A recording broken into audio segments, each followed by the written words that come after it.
Hello, everybody. Here we are, Festival Musimagem 2021, and we are very, very pleased to have Mr. Bruce Brougthon with us again, this time online. First time was alive, and we have such a great time here. And thank you, Bruce Brougthon, to accept to be with us. We are thrilled, honored, and very happy. I like being with my friends, Zay, so, it's pretty easy. Thank you very much. Thank you very much. And for those who don't know who is Mr. Brougthon, aside to be an incredible human being, a very good person, he has an incredible story. And I inviting Alexandre Guerra, who's one of our greatest composers here in Brazil. It's amazing. I'm a big fan, he knows, and a big fan. Alexandre will propose us a small part of Bruce's life just to impress you guys,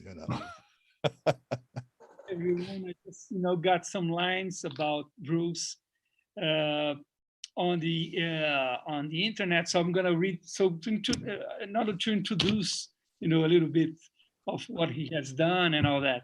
So Bruce Brougthon composes in almost every medium, from theatrical motion pictures and television to computer games, in styles ranging from large symphonic settings, Silverado, to contemporary electronic scores, the recently Emmy-nominated The Dive from the Clausen Spear. Brougthon has written the scores for such major motion pictures as Tombstone, Lost in Space, Young Sherlock Holmes, and Bambi.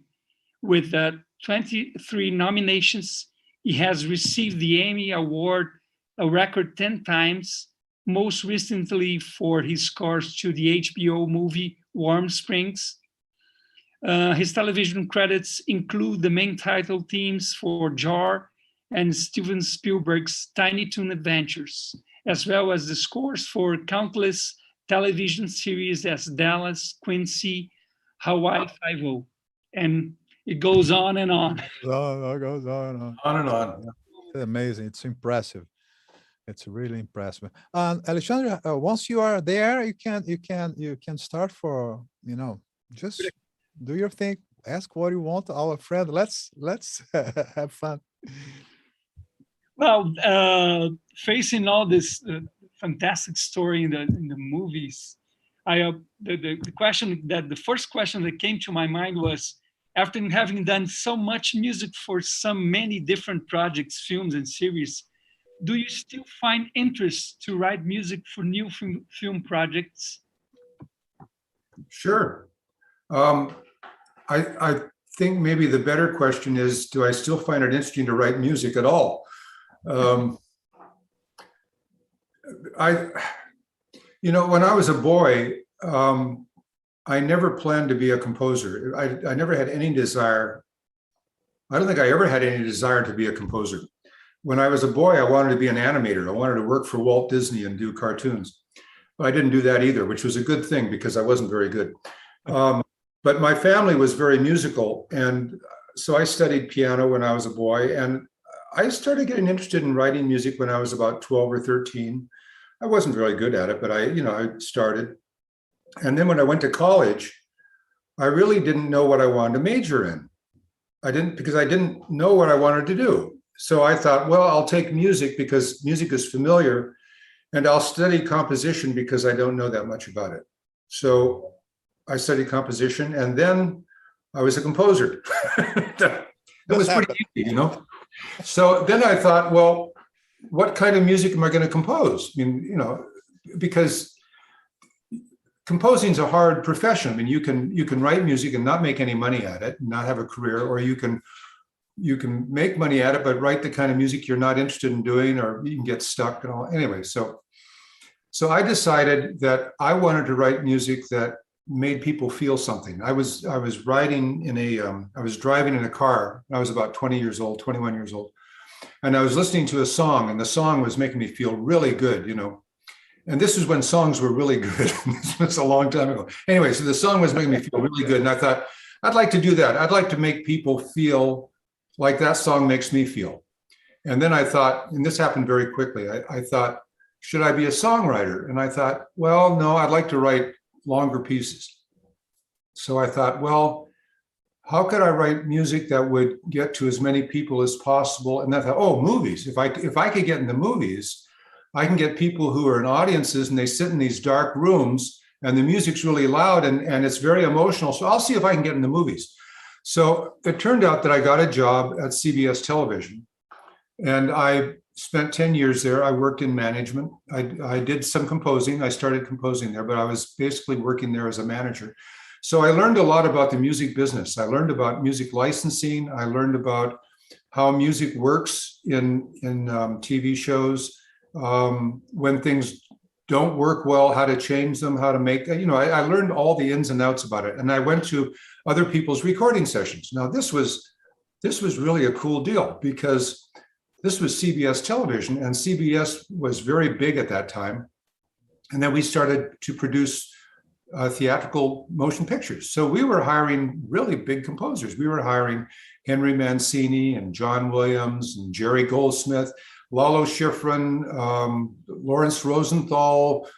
I mean, you name it. We had them working there, and so I would go look at their scores and see the scores beforehand, and then I'd go down and listen to them recording, and I'd look over their shoulders to see what they were doing. I learned a lot. I really learned a lot. I had no commercial background at all. I could read chords on a lead sheet, but you didn't want to hear me play for very long because I wasn't very good at it. But to learn how to do commercial music and learn how to do arranging and all that kind of stuff, I did it basically by being on the job, by watching how other people, like, looking at Henry Mancini. That was a pretty good model, And he was also a really nice man. So I spent 10 years doing that. And when I left CBS, because I didn't like the management thing, I became a composer doing the kinds of things that I knew really well, which was television. So I started getting busy right away, because I was the new kid on the block. I was hot. And so I worked on Quincy, and I worked on Dallas, and I worked on a whole bunch of TV shows and did that for years. Yep. How old were you at that? How old were you? Well, I'm trying to think. I was 22. No, 20, Wow. 22 when I started working at CBS. So I was 32 when I left it. So I was about 32. Yeah. And I thought I was old because I knew other guys who'd started in their 20s composing. I thought I was really late. But I wasn't. So yeah, I was in my early 30s. I spent a lot of time doing television. And then Silverado was the first big movie I got. I did a couple of movies before that, but Silverado was the big one. That was in 1984, I think. So I was probably 39. I was almost 40. And then when I did Silverado, I was in the movies. But I continued doing television because I liked doing television. Television was very quick. People didn't pay a lot of attention to what I was doing. Movies, in movies, they spend so much money, everything gets questioned. And it's like, oh, what's he doing? What's he doing? And, with TV, we do them so fast, so like nobody shows up. This was a long time ago. Now it's very different because now you have to show everybody what your work is. It's pain in the neck. So anyway, I just continued doing that. And then I started doing other things like theme parks for Disney. I did a lot of stuff. Now I really enjoyed that because it was very different from doing movies and doing from television. I did one video game, which was kind of interesting. And all along that time, particularly when I had like a month or 2 months off, I would write concert music. Somebody would say, could you write me a piece for 3 oboes? Or I need a piece for flute and piano. Could you? So, I would do that. And as the commercial writing started to slow down, this other kind of music kept going because you can always write music, So I've had really a long career, about 50 years long, just doing all sorts of music. I did my first arranging about 2 or 3 years ago. Seth MacFarlane called me to do an album with him. first he called me to do an arrangement for the Hollywood Bowl that he was doing. Wow. And I, you know, then he said, I'm doing this song for the Hollywood Bowl and John Williams is conducting the Los Angeles Philharmonic. Would you do the arrangement for me? And I thought, no, I don't know how to do that, you know? And then I thought, well, let's see, I know John and the Philharmonic doesn't scare me. I know how to work with an orchestra and I've done work at the Hollywood Bowl. Yeah, sure, I'll do it because I should learn how to do everything. So I did that arrangement. And then he called me to do an album. So we did an album. It was the first time I'd ever done like big band arranging in my life, you know? So, I mean, I still take on new things. Occasionally I get odd calls to do strange things. And I figure with the kind of background I've had, television's a really good background because you write a lot of music in lots of different styles. So with that kind of a background, I would just apply it to everything. Like, you know, if you're doing an arrangement, what do you have to learn? Well, you have to learn voicing. Mm-hmm. Oh, okay, but you know what an F7th chord is. So in an F7th chord, so you add a G, maybe you add a D, maybe you add a B natural. It just sort of matters where you stick them all in, but it's still basically an F7th chord, you know. And maybe you put it in first inversion. You know, you can do all these things with it, and then you find other ways of doing that. I don't know. I mean, it just you just learn a lot, and it's really just fun. It's just fun. So I try to keep having a good time with. I keep getting asked to write music, and sometimes the jobs are really kind of off the wall and very different. I go, yeah, sure, that sounds like fun. So I've never done one of those before, you know. Yeah, but that is always a first time. You have to jump on it. And the truth is, if you do it poorly, if you do it badly, which you may, then you do it again. It's like playing scales. I mean, I tell young people this all the time, and anybody here, all of you people are young people. Thank you. The thing that young people worry about more than anything is failure. They're just afraid of making mistakes. And I say, there's no way you can avoid making mistakes because when you're learning something, you always make mistakes. And the way to not make mistakes is to keep practicing until you find out how to do it. It just means you don't know how to do it yet. So just keep doing it and doing it and doing it and doing it. And eventually you'll learn it and you won't be making those mistakes. You'll make mistakes on something else. I mean, I make mistakes. Geez, you know, that's what my teacher told me. He said, when you have a pencil, the most important part of a pencil is the eraser. Yeah. That way you can take it out, you know. Yeah, Tom Jobim, one of our greatest composers, you might know him. He always says that, yes, I use my pen and I use my pencil and my rubber, but most of the times my rubber. Yeah. Well, that means different things to different people. But let me tell you that there's a backwards version of that story too. Several years ago, I was in Boston and I was doing a class at Berkeley College for a friend of mine, Bill Elliott. Bill Elliott he's an incredible arranger. I mean, this guy can write anything, any stuff. I mean, he's really great, right? Wow. So I'm doing a class and we're talking about movies. And one of the students asked me, what do you do about writer's block when you can't think of anything? And I said, well, when you're working on film or TV, you don't get writer's block because you have to get it done by a certain time. I said, I call it inspiration by desperation. You know, you come up with something. And so I thought I was being very clever. And Bill turned to me and he said, I just write something stupid. And I looked at him and I said, what are you talking about? What do you mean? He said, if I can't think of anything to write, I just write something stupid. He said, because if I haven't written anything, then I can't make it better. So I just write something and then I start to improve it and improve it and improve it. So that goes along with what, there used to be a composer here, he passed away years ago. He was a very good composer, a very big teacher. And he used to say, why go with your second lousy idea? Why don't you just start with your first lousy idea? And you know, it's actually true because, I mean, Alexander, you know this, you're a composer, and Zay, you're a songwriter, you know, you're a composer. You know, you start an idea and sometimes the idea is, it may be a good idea for maybe 2 bars, but then you have to do the 3rd bar and the 4th bar and you got to get the piece finished. Well, later on, it may not go as smoothly as it does at the beginning, or the beginning may go very, very with a lot of difficulty. Mm-hmm. And then you have to keep working on it until you get something that you can use and that you like. It's just a matter of how long you're willing to sit there and work on it. But it's, you learn all that stuff doing television. Words of wisdom, guys. Words of wisdom. Fantastic.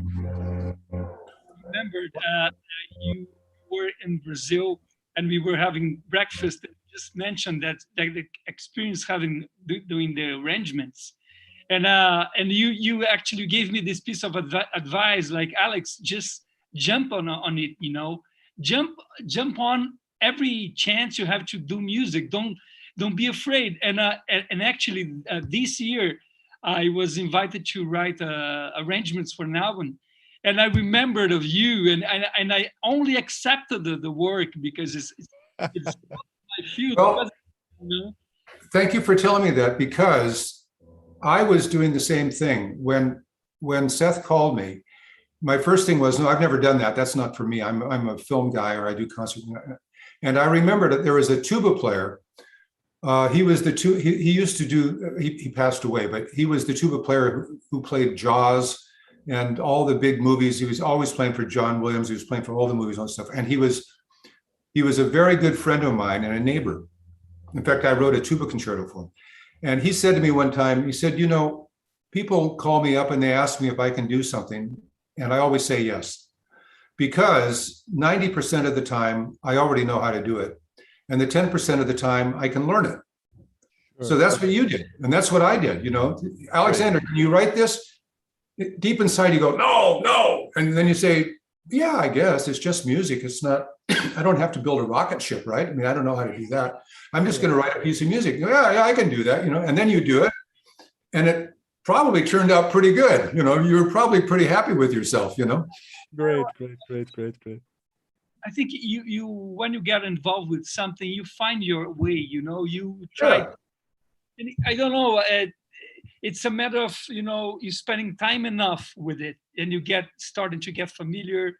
And another thing that reminded me, Michael Gibbs, a fantastic composer, and he did some scores too. He gave one semester of lessons for us at Berkeley. And he used to say that, I love to do mistakes because I learn what is right.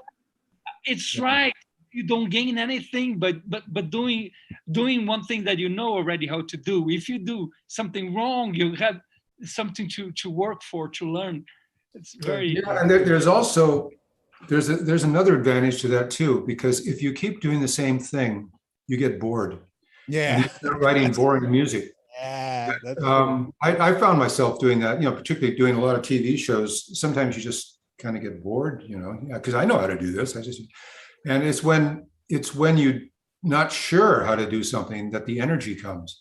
Sure. Because you try all these cuckoo things, and they don't fit really well, but they're kind of interesting, and they have all this energy. So yeah, you're better on taking on new things. Yes, and you have to ask people sometimes. It happens to me sometimes because I write music for advertising, a lot for advertising, and sometimes the people ask me a particular style that I'm not very in, but I always say, like you said, can you do that? They say, oh, yes, I can. And I ask people who is the best guys on this, friends of mine, how will you do this? How we do that? And we learn. That's you.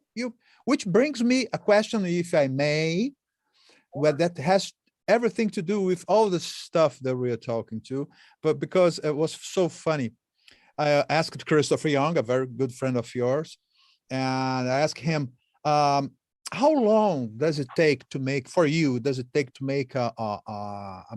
music for a movie, a movie or 1 hour and a half or something like that? He said, well, the time they give me.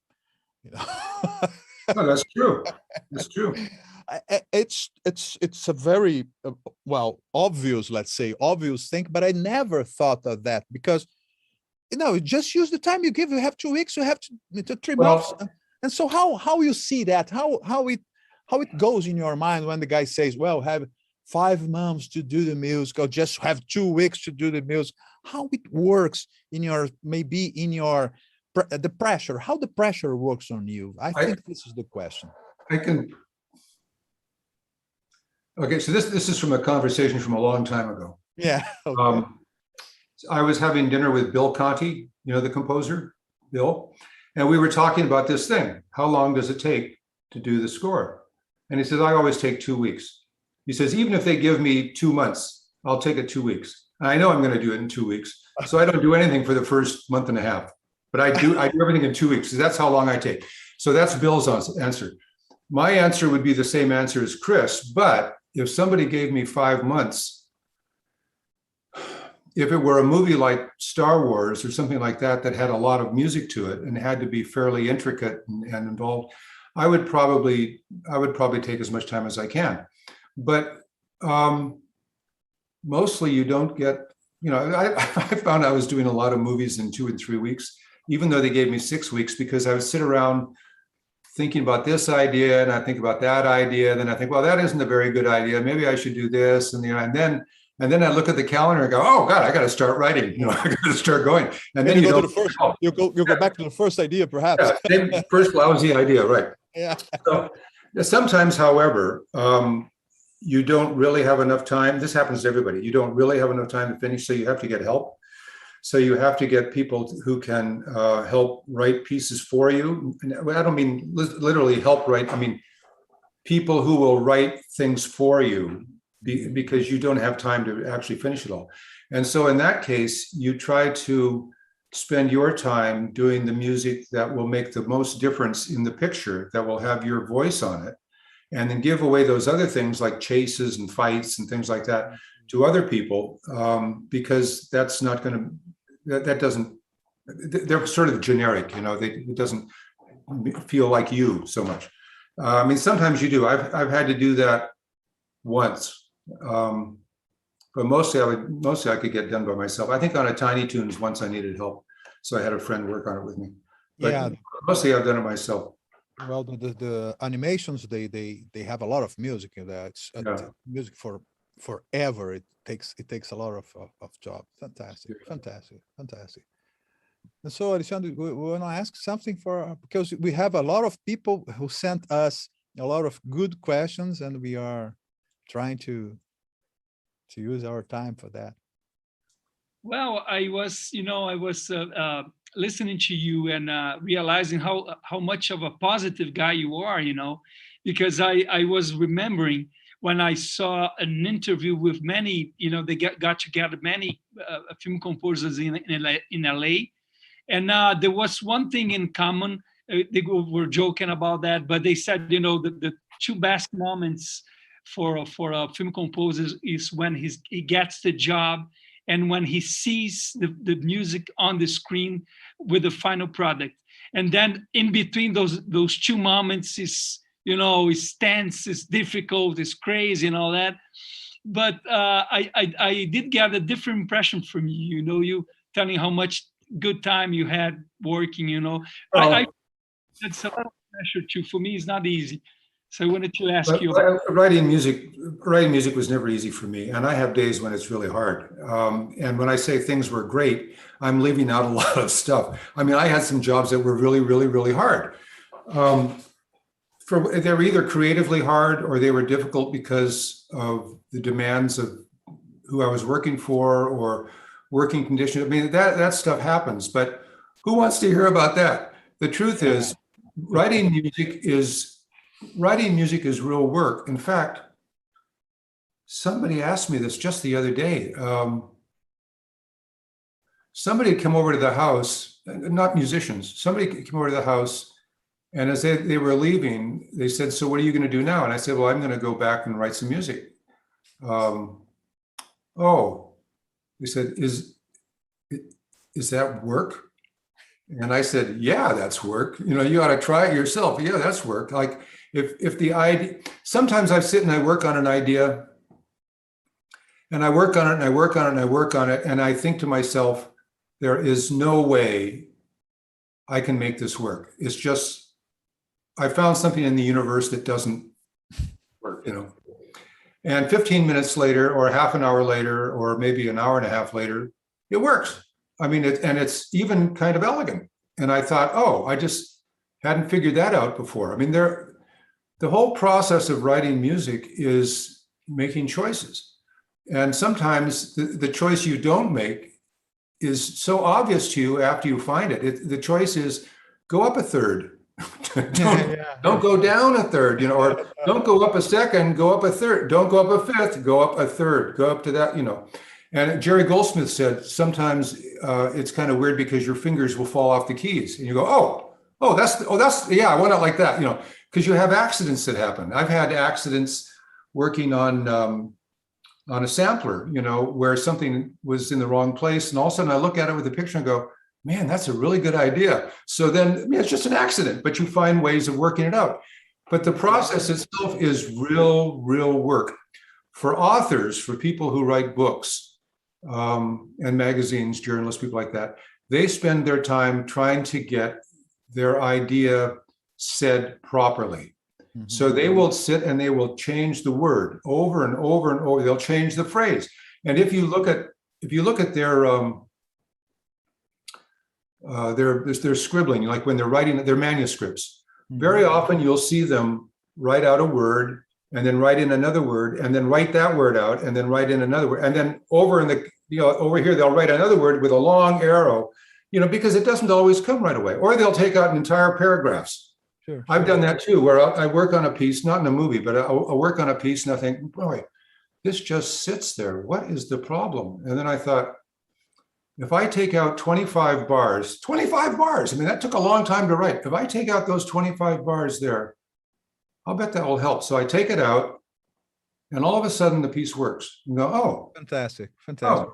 Or sometimes you have to put 25 bars in. That's even, you know, that's even harder. And you go, okay, how am I going to do this? And like right now I'm working on a horn concerto and I'm in the last, I know I have a minute and a half left. So I'm in the big, and get everybody up on their feet, you know, to applaud and all that stuff. And so I write out this line. I'm thinking, okay, that's a pretty good line. And then I think, how am I going to accompany it? Well, okay, so I was on a walk yesterday morning and I thought, okay, I think I'm going to do such and such. So I did that. It was a lousy idea. It was my first lousy idea. Yes. And, so this morning I was on another walk and I was thinking about it again. And I thought, oh, I know what it needs. It needs to do such and such and such. So when I came home, I worked that out. And now, I mean, I've kept some of what I had originally and I'm working it out. So I'm going to be on this section for quite a while. It's only a minute and a half, but I'm not going to leave it until it does exactly what it is I want to do. Cool. So it's work. It's work. Talking about accidents, I think sharps and flats are not called accidents by accident, you know?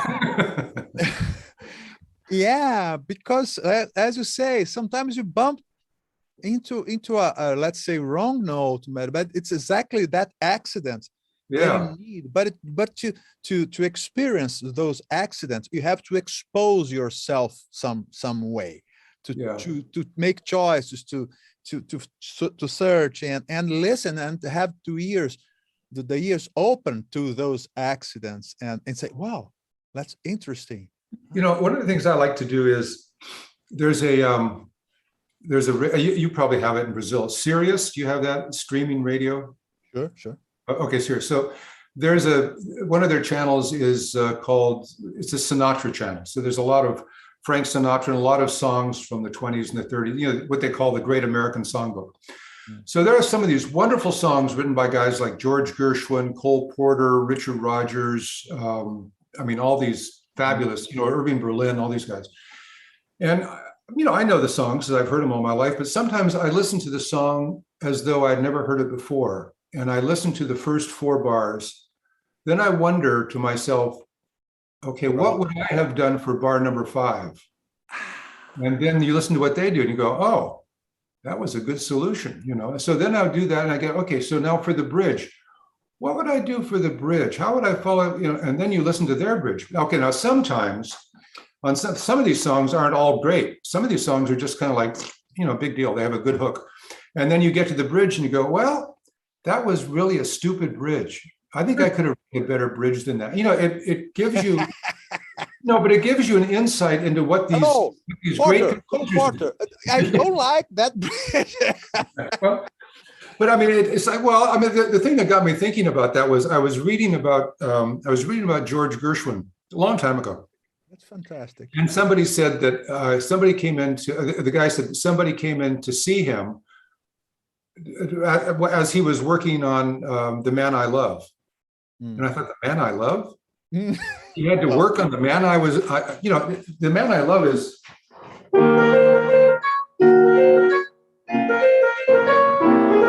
mean, you had to work on that, because it's just a sequence. And then you go through the whole song and then you go into the bridge. Well, the bridge comes from another planet. The bridge isn't that. And when the whole thing you're finished, by the time you're finished, you have this very elegant song. So I'm thinking, yeah, Gershwin probably worked on The Man I Love. He probably sat there for a while thinking, well, let's see it. No, that doesn't work. How about if I, just like all of us, we all sit there and we all work on stuff over and over and over. Sometimes we get a good idea. Yeah. But I love everything you said, sir. But sometimes some things keep on reverberating in our minds, and composing is about to make decisions. Yeah, that's all it is. Make decisions. I love that. And it's really tiring work, because if you're working like Alexander, when you're working on anything, if you're working on a movie or if you're working on a concert piece, you start at whatever time you start, and when you probably spend several hours during the day writing music, and all you're doing is making one decision after another. Sometimes you make a whole bunch of decisions and then you take your eraser and you get rid of it all, and then you redo it. And then you erase that again and you redo that. And then you sit there trying to figure out, does this work? Does that, and you can get tired. At the end of the day, you get really tired just making decisions, because it's all this. And what are the decisions? You're deciding which note, how long. If I hold that for 2 beats, is that going to be, how about if I hold it for 5 beats? And if I do, then what, and if I bring this other note in there and then I want to jam, it's really hard work. It's really hard. When it's all over, it sounds so pretty. You go, oh, isn't that nice? Yes, how inspiring he is. How good idea he connected to the heavens, and the heavens send him some good ideas. Well, there's that old photo. Actually, it's a legend. The Gregorian chants, from the church. Sure. There's a picture of Pope Gregory, who they named after, is making up all these chants. And there's a bird, there's a dove sitting on his shoulder. The dove is supposed to be the Holy Spirit singing all the tunes to Pope Gregory. I'm thinking, no, I don't think that may have just been some bird, but it. He's a director. He's a director of. Right. Yeah. No. Fantastic. Talking about directors, we know that the relations with directors can be hard, can be something complicated, and I understand their side, their way of thinking, because they are so involved and with the whole idea, and sometimes it's very complicated to let somebody who has sometimes different ideas of how the music should sound there, and how difficult, how complicated it can be to share this let's say responsibility. And my question is, have happened to you that some idea from the director sounded better than your original music, and you recognize that, like, wow, that idea sounds better than my original idea? Did it happen? It's not necessary to mention the films or the director. We would love to know, just for gossips, but but not necessary to mention anybody. But did it happen to you? Probably, but look, I mean, the truth is, when they give you the film, even if they give you instructions as how they want it, you still have a lot of choices to make. So if they have once they've heard it, like I was working on a movie once, and I got onto the end credits. It was a action movie. Okay, and I got onto the end credits. What's the name of the movie? The movie was well. Okay. Okay. So I'm too old to remember names. No. Narrow Margin. It was Narrow Margin. So I did the end credits for it, and the director he was a pretty smart guy. He said, you know, this end credits, it sounds, what did he say? He said, it doesn't sound scary, it sounds sad.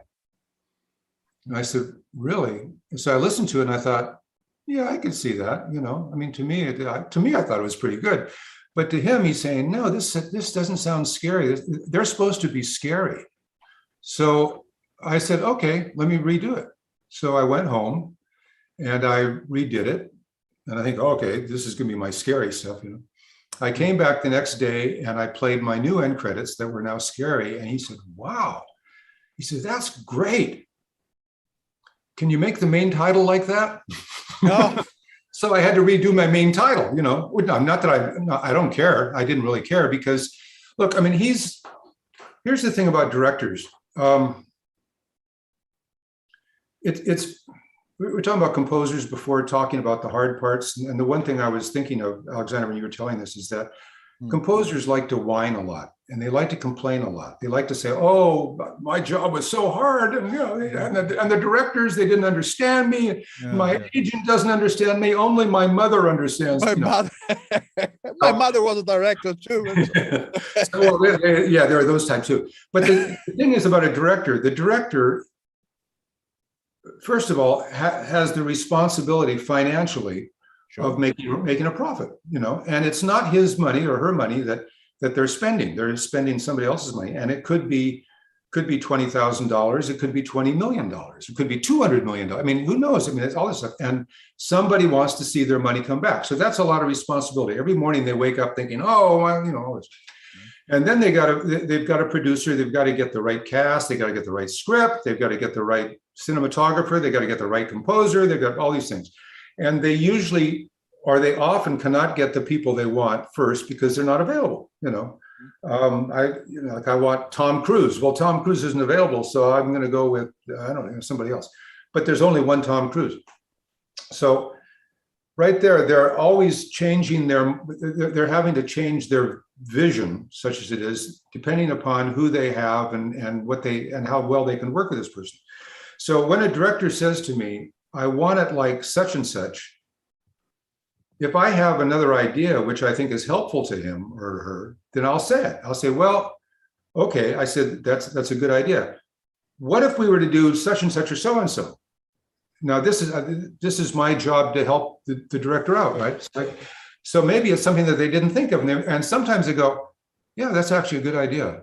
So why don't we do it like that? And then here, you know, and other times they'll say, no, I really want it the way I'm saying it, because later on there's a such and such and so. So they've got the whole thing planned. So you're open to all these different ways of writing it. It isn't like you're going to go to the movie and there's only one way that this score is going to exist, because the truth is, if they don't like it, they're going to get rid of you and bring somebody else in who's going to write something completely different.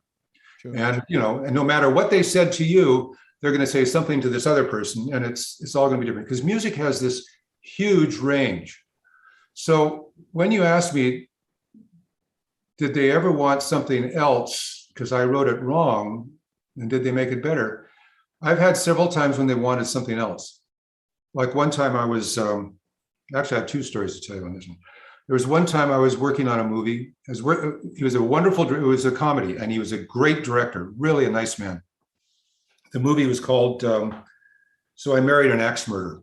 And the director is Tommy Schlamme, really, really nice man and a good director.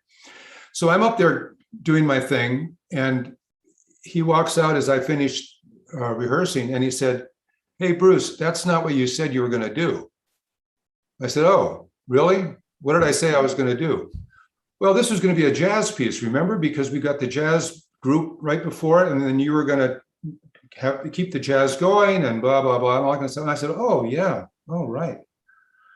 And I said, yeah, I didn't do that. And he said, so he said, what are we going to do? I said, go away for 15 minutes. So he did. He walked away. And so I look at my orchestra and say, okay, I've got a trumpet. I've got a bass. He can improvise. He can play chords. I've got a guitarist. Oh, he can play chords. I've got a keyboard. Oh, I've got enough guys. So then I used the chords that I had in the arrangement and called out the chords. and changed the piece around, and suddenly I had a little jazz piece. And he came back and he was happy, so that happened to be something that I could do. Great. There was another time when when I thought that I had just nailed it. I'd been working on this movie, which was a lot of fun. I was working with a great guy, Don Belisario, who's done a lot of TV. He did Jag and Magnum PI and stuff, but Wow. he did this movie, and we had a wonderful time working together. Okay, he's a lot of fun, and everything I did, he loved. It was great. Okay. Big fan. Big fan. So we got to the last day, the day before the last day, and he said, "Okay, Bruce, I can't be here tomorrow morning because I've got a dental appointment, so I'm going to be late." And I said, "No problem, Don. I'll record the piece. I'll play it back for you." And I'm thinking, hey, everything's been going great. What's the problem? Okay, so it was this lovemaking scene, and it was pretty realistic, So I had written this thing that was really romantic and really beautiful. And I was really proud of myself. I really thought I was a genius, This is going to be so beautiful, So the morning comes and I have my orchestra there and I play it, and it's every bit as good as I thought it was. It is beautiful. I am a genius. I got myself so worked up. I thought I can hardly wait for him to hear this. And usually I'm a little nervous when people hear it. So Don shows up with his wife and they come and says, "Okay, play that piece for me." I said, "Great." So I'm full of confidence, and he's standing there and he's looking at it with his wife. And these people are doing all these things on the screen, and my music is playing. And I'm thinking, oh man, that is so beautiful. And after it's all over, he looks at me and says, wow. He said, "That was really beautiful." And I said, "Yeah, thank you." He says, "Very romantic." He said, "The problem is this scene isn't about romance, it's about sex." Wow. And I went, oh. Oh. Okay, so without trying to be, I'm not trying to get sexy or make anybody feel uncomfortable, but what's the difference between romance and sex in terms of a composer? Yeah, in his head, something was different in his head. Well, sex is faster. Sex is faster. That's cool.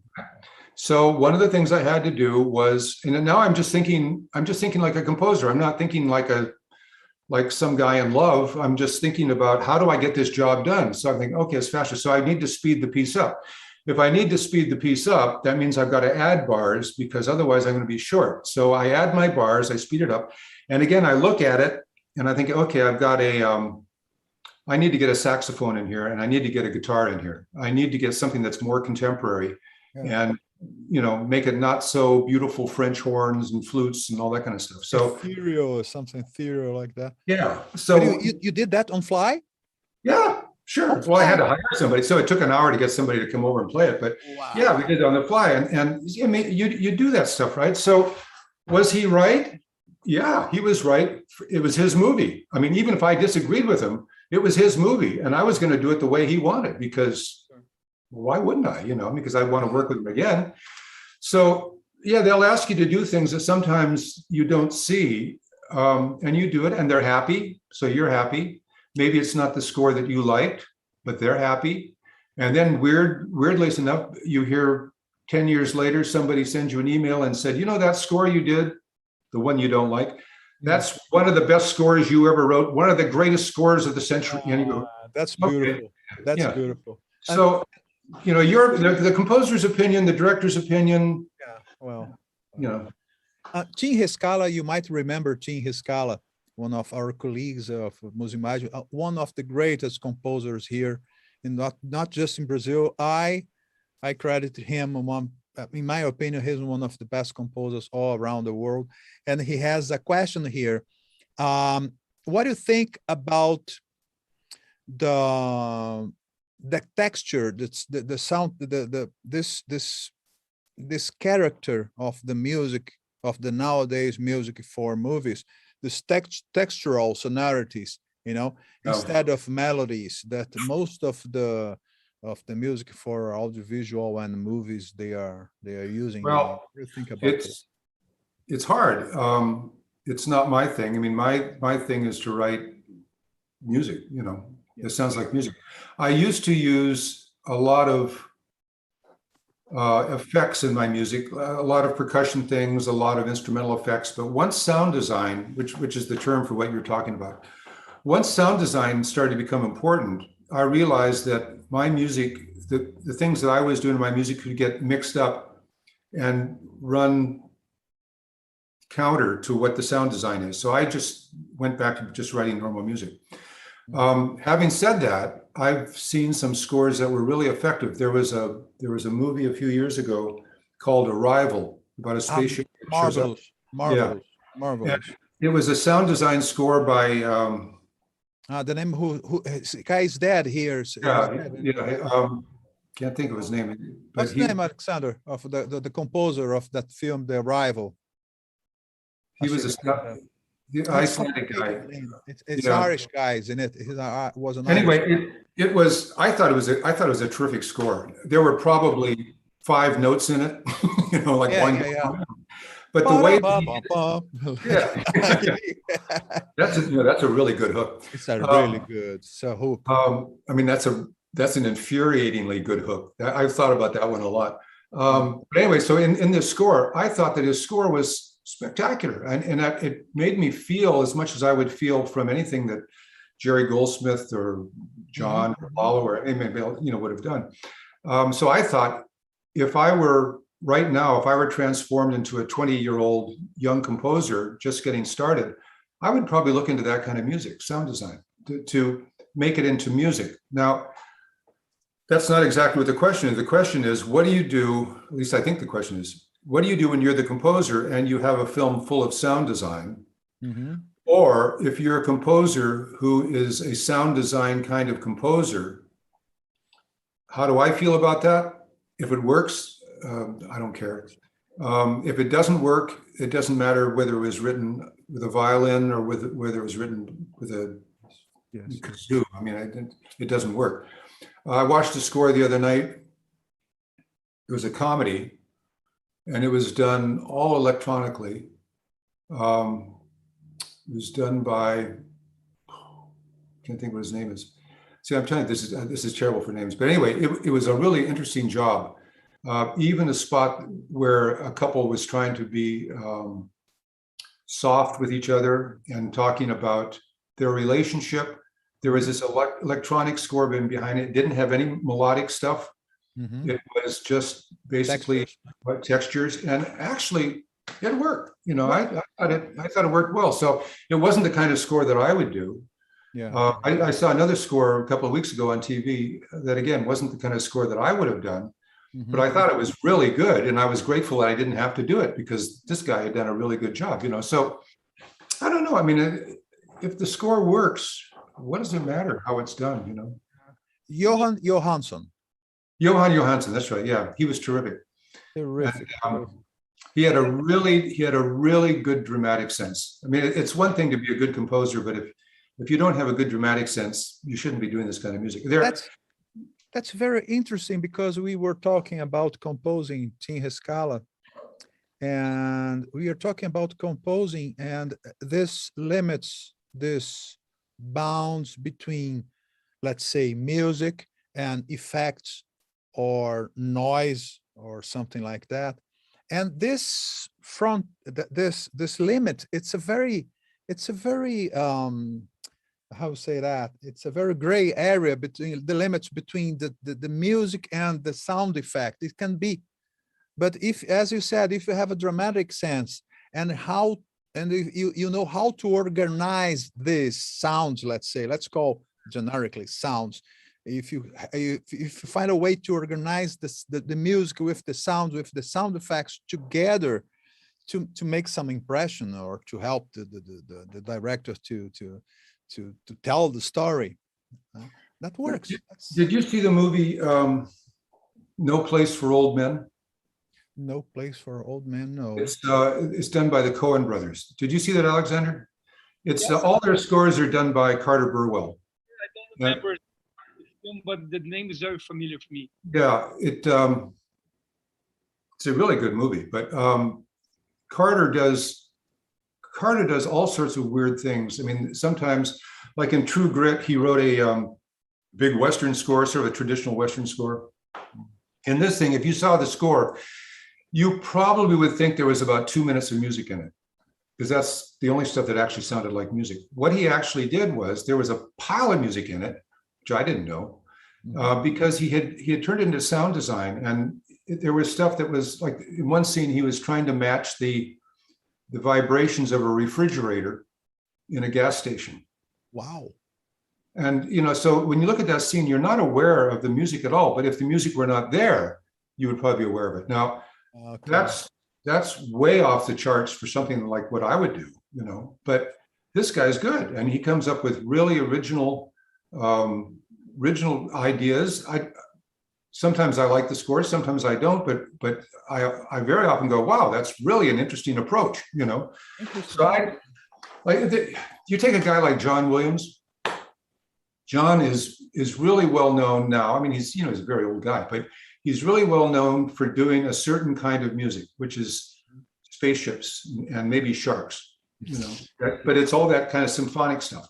Yeah. And so when you think about John Williams, you think about doing all of that, choirs and big brass and strings, and okay, so he writes it all really well because he's very, very well crafted. He's studied a lot. But if you go back and you listen to a bunch of John Williams from, let's say, 40 years ago, 45 years ago, some of his television stuff, that doesn't sound like John Williams, because he writes all sorts of music. I mean, there's all sorts of stuff that he writes. Jerry Goldsmith had all sorts of styles he wrote. I mean, everything, we all do. We could all probably pull pieces out of our trunks and say, hey, here's a piece I wrote. And they go, really? You wrote that? That doesn't sound like you. I don't know. That's to me, that's one of the greatest things, maybe the greatest thing about working in film and television, because you're working on demand. You're being asked, sometimes not forced, but you're being asked strongly to write a kind of music that you're uncomfortable with. Like, Zay, you're talking about the ads, you've got to write all these kinds of styles and you don't know. So you learn. And all of a sudden your technique was like this, and now your technique's like this. And 3 years later, your technique's like that. And then pretty soon, you've got all this stuff. You would only do that by working in commercial music, television. Because you're always being asked to do things that you don't know. Fantastic. Well, we have still half an hour, and I think Alexandre Guerra has his plenty of questions too, and we have to spend some time to spare some time to show your movie, not your movie, but the movie that you make the music, the Disney movie. But I think we can put that. You want to show it now, or let me just do a little setup. So this is an animation thing, and if Zay reminded me, if you were the audience, if you were in Brazil when I was there a few years ago, you've already seen this scene. So go have a cup of coffee or tea or something. But this was an animated movie done by Disney. It was entirely an adventure movie. There were no songs in it. And in fact, it was the last movie they did that they didn't put any songs in. Really? Yeah, and the reason I think that I was asked was because I had written the score to Silverado, which is, of course, a Western and an adventure movie, pretty much.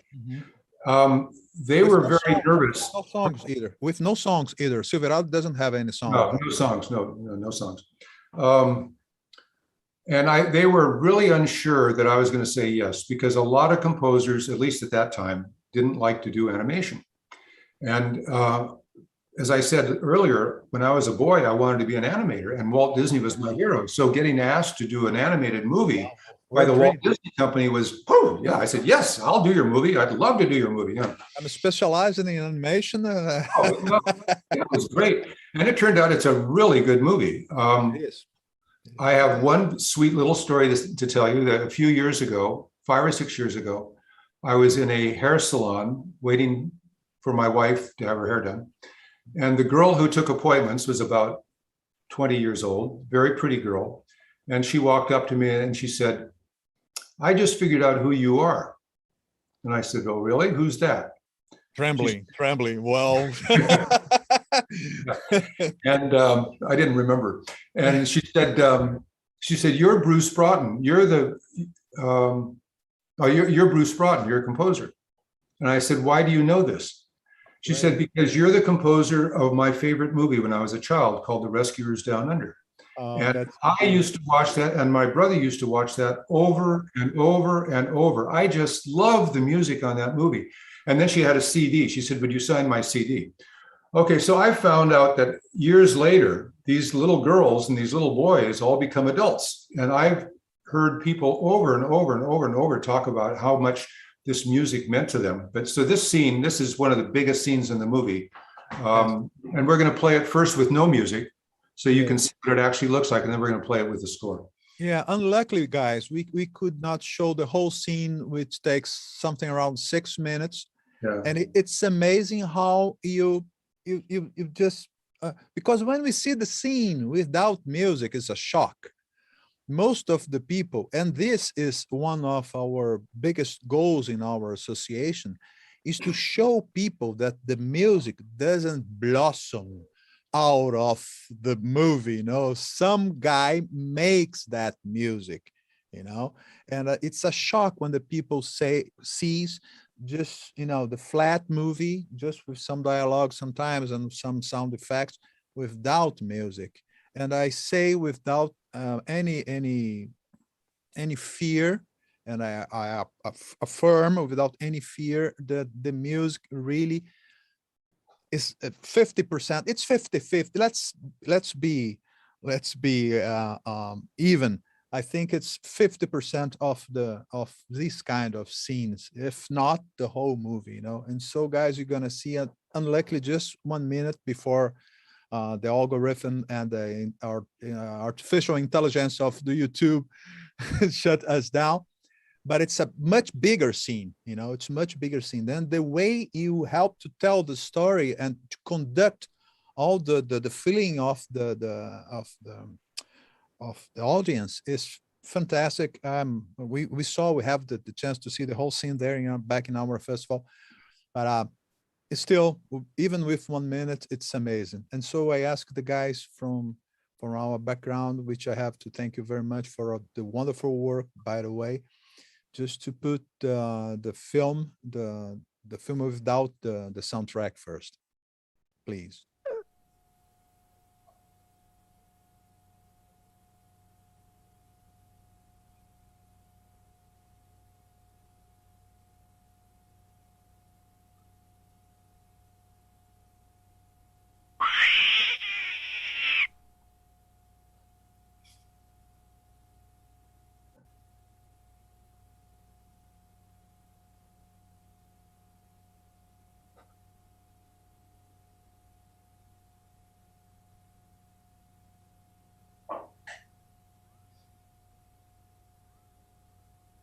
Higher!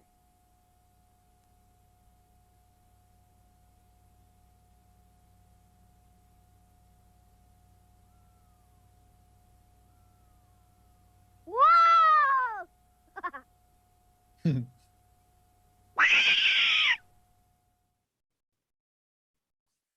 Sorry, just 1 minute. And YouTube didn't take us down. It's a good idea. And now, You know, one thing I just want to say, when you see it with the music, notice how much quicker the scene goes. sorry, When we play with the music, it'll be exactly the same scene, but it's going to be exactly faster. the same scene with the It'll music. feel like it's done faster because the music's there. Yeah, okay, let's do it. Let's show the second one, guys. Vamos pra-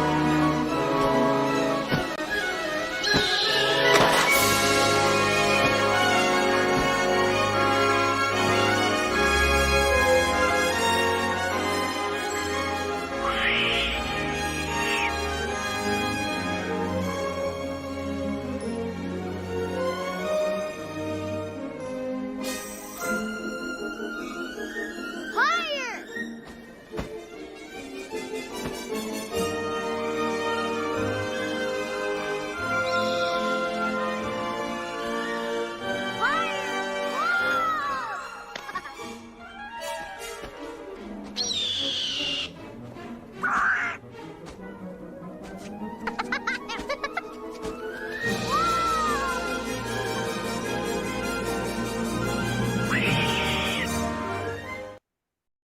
That's amazing.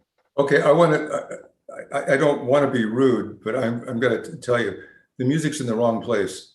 It is? Yeah, it's about 4 or 5 seconds out of sync, which is okay because actually it plays pretty well.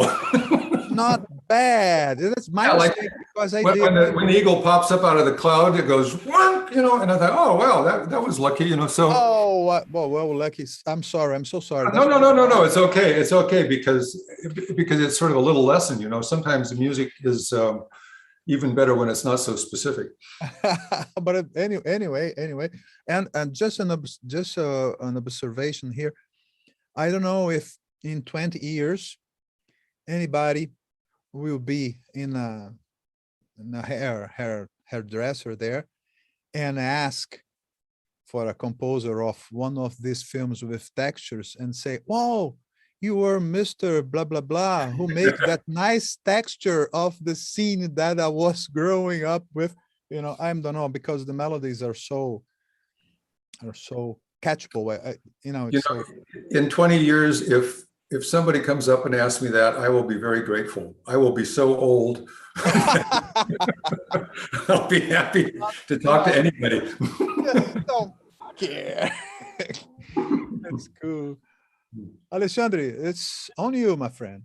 No, yeah, I was thinking, Bruce, maybe you don't have that conscious, but I realized that because I've been through that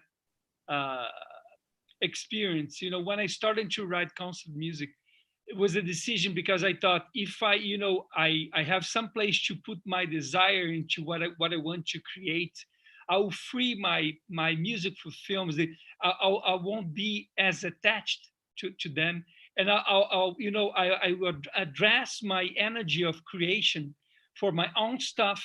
And so when I approach the films writing music, I do whatever they want, no notes, no melody, less melody, whatever, because I know I have some place I'm addressing this creative energy, and I think you from what you're saying, an attachment that you have for, okay, you don't want this, you want to change, and it seems to me that you are very okay with all the bands that you get from the directors.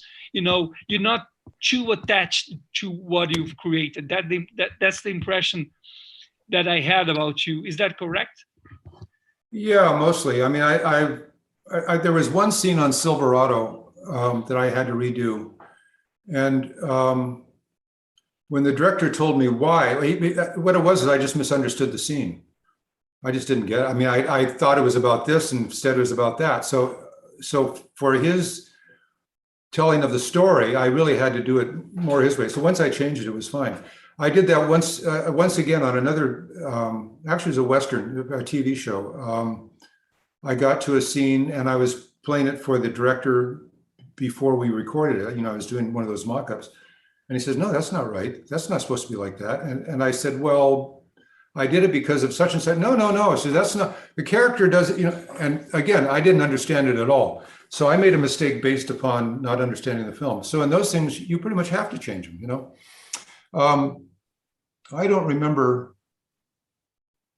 don't ever remember, I've changed things and made them much different than what I would have done normally, and not been really happy musically with what I was doing, but the director was happy, and I hear back from audience members and they were happy. So I figure it's okay.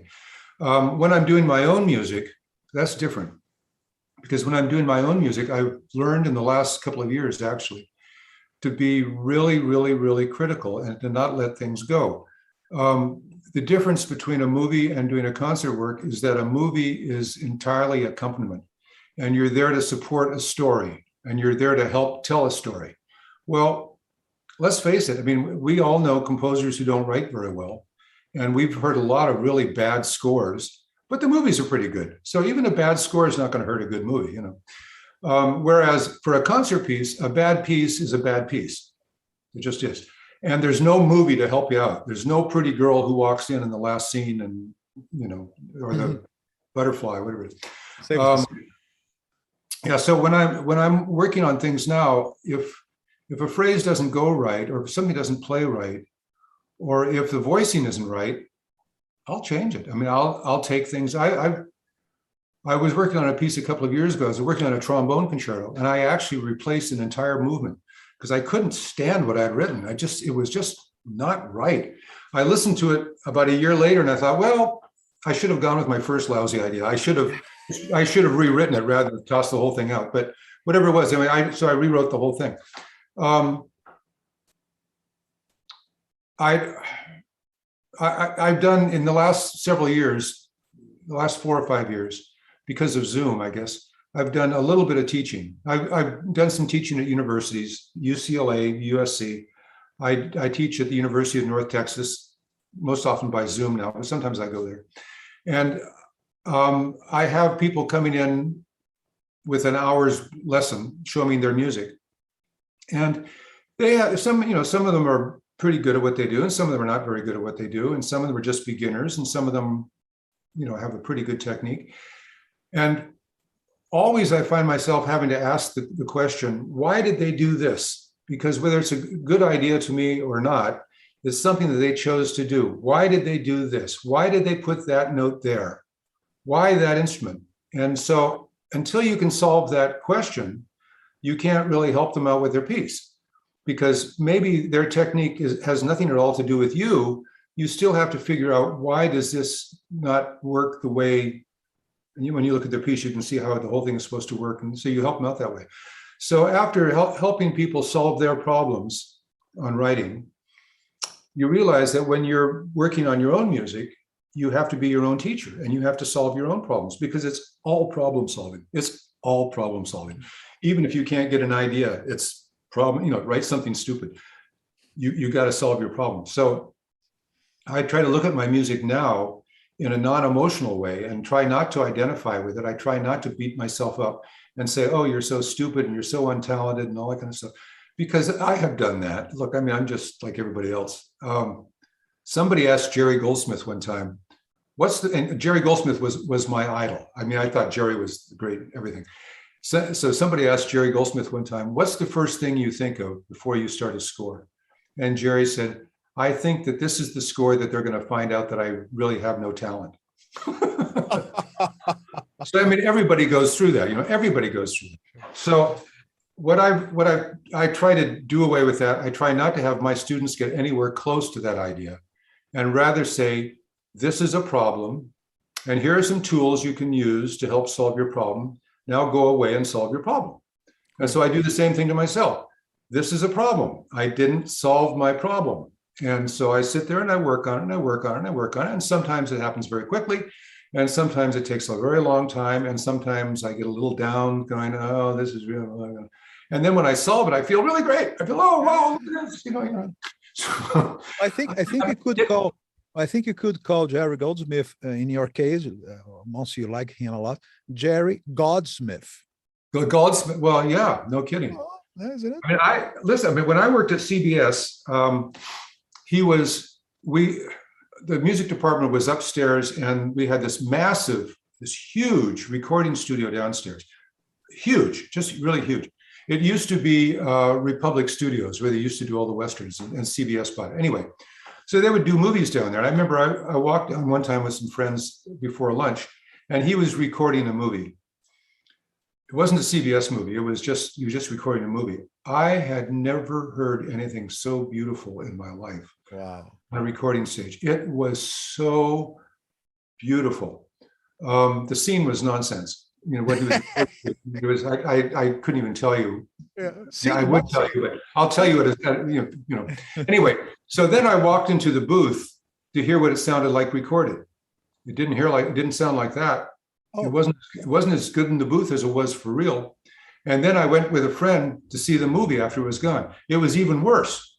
Wow. So that beautiful score that I heard, all that sonority and all that beautiful music, it was just for me because it never got recorded. I mean, the notes were there. Yeah. The equalization and the sound of the room and the general ambience and all that kind of stuff, it was different with the recording. What a pity. And Bruce, we have a Godsmith, yeah.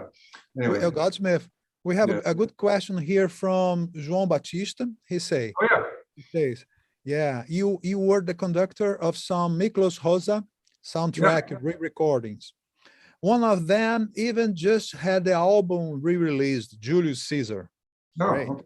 In terms of soundtracks, how was the bridge between your work and the masters of the past? Well, I would call Miklos Rocha a real master. The first one we did two. Julius Caesar was the second one. The first one we did was Ivanhoe. Ivanhoe is really well written. It's it's a really good score. If you compare it to one of Rocha's concert works, it's easier, it's simpler. You can see that it was written quicker, but it's really well written. It's really well done. Julius Caesar was a different kind of a score. It's him trying to, Rocha could do different styles as well. They're really well done. The guy could really write. And he was a really good film composer. I mean, very dramatic and, really, really good. I like watching his movies even now. Then I did one of Bernard Herrmann. That was, forget what it was called, but it was really noisy. It was all winds, lots of piccolos. And I had a huge headache when we were done with that one. Vertigo, no. But it was really inventive. It was really an interesting score. I guess one of the cool things about movies is, and for me, because I've become one of the old guys, I've met a lot of the guys who were in what I thought was the golden age. I met Miklos Rocha. I actually went to his funeral. I was the only composer at his funeral. Yeah, it was kind of weird. Wow. I met Henry Mancini. I met Jerry. A lot of guys you wouldn't even have heard of. Wow. And I met a lot of composers who could really write. There was a guy who some of you would know, Jerry Fielding, who was a tremendous writer. And we used to do TV shows together at CBS. He was great. I mean, he was just terrific. He could write as well as anybody, but he wasn't as famous. Just lots of people. And you look at their stuff now and you think, well, he wrote that way. This person wrote that way. This person wrote that way. Like the guy I learned a lot from was the guy who wrote the Hawaii Five-O theme. I was about to ask you what you were. You was because you made some 18. Yeah, I did the show, but I didn't write that theme. Too bad. Too bad. A lot of money. Very but rich man. The guy who wrote the theme was actually the head of the music department for CBS. So I worked with him for 10 years. I got to know him really well. He was a spectacular writer for dramatic music. I mean, he was very emotional. His music was, anything he thought of, he'd put down on the page. And I got to know his music really pretty well. And I thought I got to know him, but he would always surprise me. So years later, after CBS, after he was gone from CBS and I was gone for CBS, his name was Morton Stevens. And so I hired him to be one of the composers who worked on this little cartoon show that I was working on, Tiny Toons. We had 100 episodes to do. Steven Spielberg was the producer. So I had to find a whole bunch of composers who could do this. And so Mort was one of the guys that I hired. I knew this guy's writing really well. And I would sit there listening to his music and go, gee, what is that? How did you figure that out? How did you figure, he was just full of surprises. And I don't know anybody who writes like that. I mean, even today, I don't know anybody who could surprise me as much as that guy surprised me for 30 years, Oh, wow. I mean, you just meet all these people with these really cool techniques. It's like, guys who are not dead, who are still around. John Powell's like this to me. I mean, I like listening to John Powell's music because he very often will do things. You'll sit there and go, man, I would never have thought of that in 1,000 years. How did you come up with that? Or some other guys. You listen. I mean, I have friends like Al Silvestri. I'll listen to Al and go, oh, that's a cool idea. That's a cool idea. I mean, you're just grateful. There's so many good people around that you can learn from. Steal from. And they steal from me. I steal from them. Alex Pfeiffer, one of our colleagues, asks you about the creative process. the creative process in Silverado, if you have a lot of freedom to create, or you were mostly directed by the director? How was that process? He was very clear. He's not a musician. He likes music, but he doesn't know, I mean, he's not a musician. And he said to me as we were spotting it, after we had spotted it, after we'd figured out where the music was going to go, he said, okay, this is the way I see the movie. It's in 3 acts. And he gave me the first act is this, the second act is this way. And this happens, and this happens, and the movie's about this, and it's about this. And so he gave me, because he was one of the co-writers, he and his brother wrote the movie. He gave me the entire story and the form of the movie as he saw it. Mm-hmm. And he said, what I want from you is I want a traditional sounding Hollywood Western score. I went, okay. So what that meant, I thought of 2 scores immediately. One was The Big Country by Jerome Moross, which was an incredible score. It didn't sound like a Hollywood score at all. It sounded like a New York stage play, you know, just all this energy, all this stuff. And then the one that was kind of modeled on that, which was Magnificent Seven. Magnificent Seven, yeah, with Elmer. And I knew Elmer. So, you know, and I've seen that movie. So those were my 2 genre models. Mm-hmm. And then the only question I asked Larry, the director, I said, do you want me to be really accurate with the music, really specific? He said, what do you mean? I said, you shoot somebody, the body falls. Do you want a chord when the body falls? Yeah. Mickey Mouse in like almost Mickey Mouse sometimes. Yeah. So there's a lot of that in it. And, you know, some guys like it, some guys don't like it. It's Max Steiner used to do it all the time. Max Steiner's like the biggest Mickey Mouser in the old movies. Yeah. Sometimes it works really well. Anyway, that was a style that he wanted because he was very clear on the kind of score that he wanted. Mm-hmm. He came over to the house to hear what I was doing, but this was before we had synthesizers and things. So I played him what I had on the piano, mm-hmm. which must have sounded pretty horrible to him. And he didn't toss me out. So we got to the recording, and all of a sudden we had this orchestra playing this, you know, I mean, it's a beautiful movie. It's shot up in New Mexico. It's a beautiful movie. And you had all this music playing, and oh man, I mean, it was a very exciting week. It was really great. Fantastic. Do you have like a strict method, Bruce? Do you work from certain time to a certain time? You do things in the same way, like let's say you sketch the themes first and then you develop them into the movies, or do time you reinvent your method? Generally, the first thing I do is I ask myself, what is this movie about? What's the music playing to this movie? Because the music is sometimes playing scenes that are not quite what is in the movie. You might be playing a romance, but you're actually playing a neurotic character instead, you know, the music, whatever it is. So I figure, okay, what am I playing? What kind of a theme, I use a theme in this. If I'm going to use a theme, what kind of a theme do I need that will be usable under this idea? So then I try to come up with a theme, which usually happens pretty quick. In which case, then I will work on the theme and I'll write out the entire theme in as long a version as I can make it, because I'll probably need it a lot. And then I ask myself, what kind of an orchestra do I need? What kind of instrumental color or sound do I need to play this idea? Like, you know, with Silverado, I needed something. It's an American Western, and the favorite interval, Aaron Copland made this style up.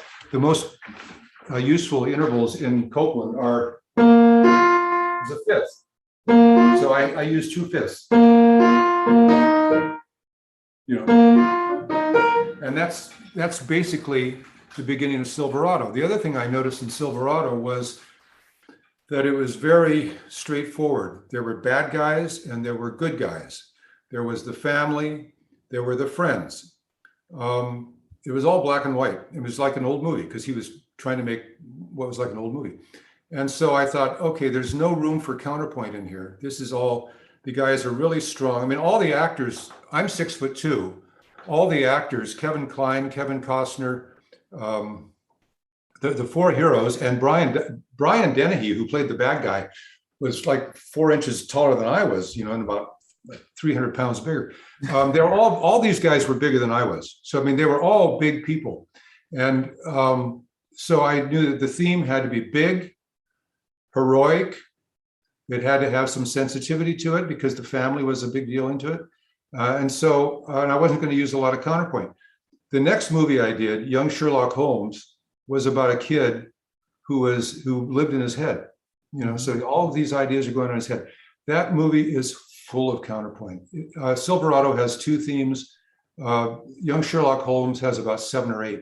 It has themes going all the time. And it has this little filigree going and counterpoint up and down and moving. Completely different movie. Completely different. Fantastic. Way of working. Now we were talking before the show started. We were talking about Bruno. Bruno Barreto is a Brazilian director who I've had the great pleasure of working with a couple of times. Yeah. Now Bruno is I don't know really whether Bruno is a musician or not. I don't think he is, but he would come over to the house as I was working on the score, and he would see what I was doing in my mock-up. My mock-up wasn't very good, and the thing that he would ask for more often than not was for me to take notes out, for me to play less. And I did it because that was what he wanted, but after a while I started to get really nervous because I thought, I'm taking so much music out, I'm not going to have I'm not going to have any notes for anybody to play. Well, it turned out I was wrong. What I ended up with was a very simple, very direct score that turns out to be my wife's favorite score of the ones that I've done, because it's what you need, and that's all you need. And Bruno was absolutely right. I thought the movie's called Carried Away. I thought it was a really good movie with some really good performances. It's a good story, and I'm really happy with the score. And that was Bruno. If Bruno had left me to my own thing, I would have put a bunch of other frou-frou in it, And it's interesting. It's interesting that he could communicate with you in these terms. He knew that was something more.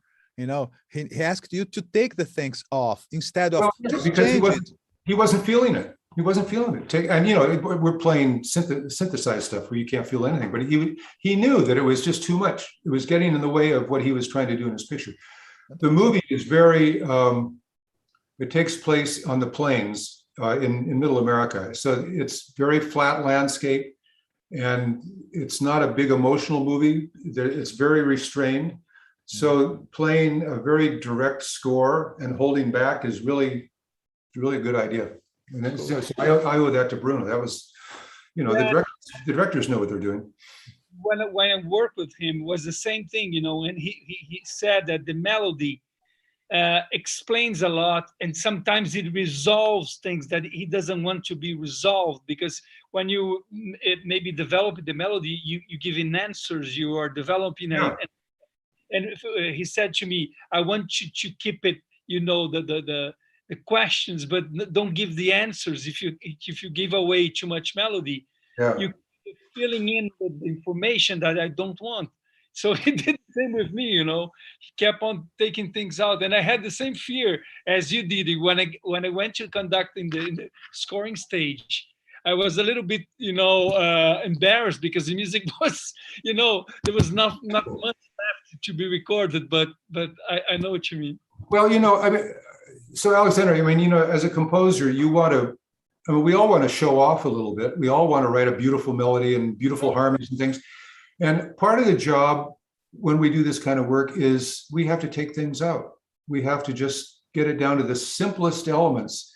That is just like you said, it's embarrassing. I didn't write that. I mean, I'm a better composer than that. But when you put it on with a picture, you go, oh yeah, I see. These guys can tell you something. They can teach you something occasionally. It reminds me a line from Schoenberg. He said, when you are in doubt, just take off, the things, take off the notes, because the silence never sounds bad. Yeah. It's very interesting. It often sounds better than the notes we write. Yeah. That's interesting to think. I tell my students, I don't know if you can see this. Yeah, you can see, okay. I said, don't get worried about these things. Yeah. I said, if your music has a lot of this, it's probably going to sound just fine. It's when you too many of these that you worry about, That's it. That's it. Fantastic. Fantastic. Fantastic. Let's see if you have some more other questions from the guys here. But I'm sure Alexandra has another question for us. Oh yeah, I have plenty of questions if you need. I was it's just a curiosity. I heard Gabriel Yahed another day, Yeah. and he was saying about a music that he wrote for film called Camille Claudel, and he said if his house got on fire and he had only one score to save, he had no doubt that he would grab that Camille Claudel and run away. Yeah. And he said the reason for that, when he got the film to write the music for, the film was all covered with reference of Mahler and all this very marvelous music. So he was completely pressured to write, something really special, and he did. The music is very powerful. So I was wondering if you have, do you have like your favorite score? If your house got on fire, you had to grab something. No, I took care of that. I donated my music to the University of North Texas.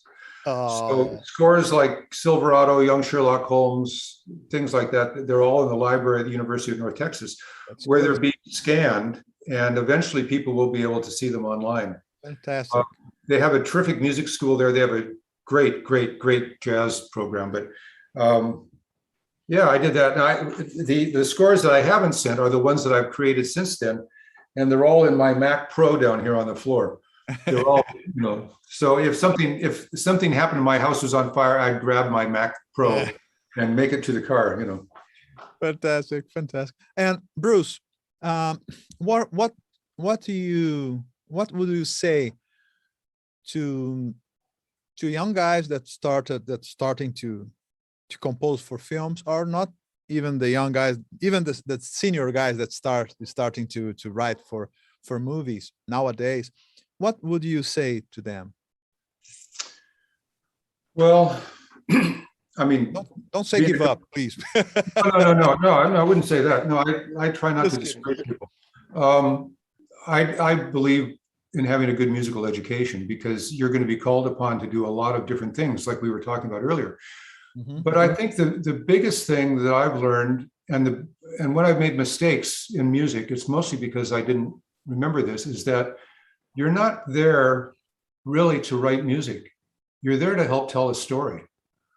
Otherwise, they wouldn't have any use for the music. I mean, nobody wants a concert in their film. And some directors really hate the fact that they need to put music in it. But just like you looked at The Rescuers, I mean, it's a great piece of animation, but it's better with the music. Even if the music's in the wrong place, it's better with the music.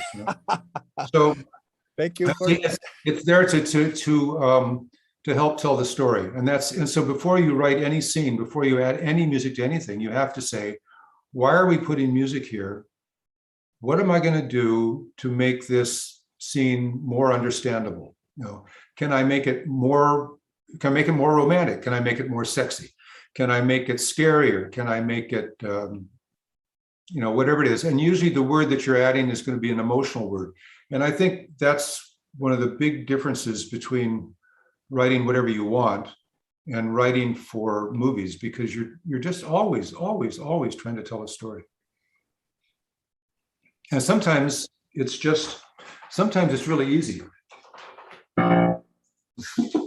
Sometimes that's the perfect thing to write for the scene, That's true. Yeah, yes, to fit the scene, scene. Here's my favorite theme from a movie.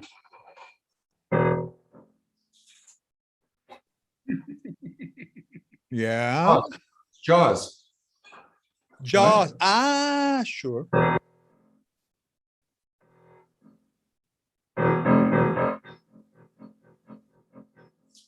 Just two notes.